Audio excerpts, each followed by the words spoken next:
Hello, my name's Tom. I'm a 24-year-old physiotherapist from Sheffield. I've been coming to St Gabriel's with my wife for about 6 months, having moved from St Tom's in Crooks, and this is my testimony. I've been a Christian for my whole life, so instead of my story of coming to faith, I'm going to be talking to you about some of the moments in my life that have solidified my faith. I was born in Sheffield at the Jessops Hospital in February 1996. My parents are Mark and Sarah. My dad a doctor and my mum a physiotherapist. I have also a younger brother named Adam, and for our entire lives we've been going to church, and I would always have considered myself to be a Christian. I overall had an easy upbringing, but for the first time I remember actively speaking and praying to God was when my brother fell ill. He was 5 years old at the time, I was 8, and he had developed some odd symptoms, so he had to go for a MRI scan on his brain, which showed a cyst, which in his case was basically a blockage of blood in the brain, not allowing it to flow as smoothly as it should do. This meant that he needed brain surgery with a 50-50 chance of survival. I remember praying and praying that God would make him better and keep him safe, which he did, and he made a full recovery.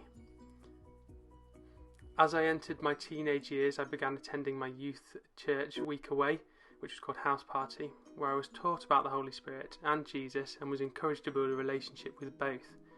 This is where I took ownership of my own relationship with God.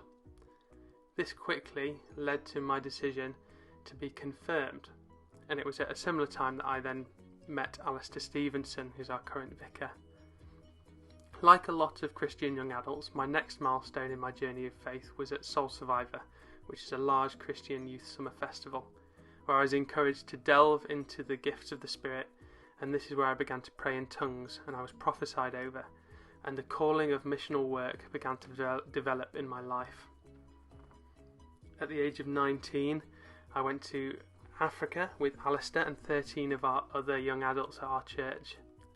We went to churches both big and small, and also attended an orphanage, to name a few things that we did. And I felt God break my heart for the people out there and really put a passion in me to help them. And this is where my calling to mission was cemented. Shortly after our return to Sheffield, I left to study physiotherapy in Newcastle, where I met a beautiful blue-eyed Northern Irish girl called Gemma, who had also been to Africa that summer and had a passion for mission and worship. 3 years later, we were married and about to start work as physiotherapists in Sheffield. At the wedding, I experienced a period of heavenly joy like nothing I've felt before or since, and I believe that was God confirming his calling in my life. 2 years later, and we have just been accepted to return to Africa in 2022 for 9 months by a charity named CMS Ireland to work as physiotherapists.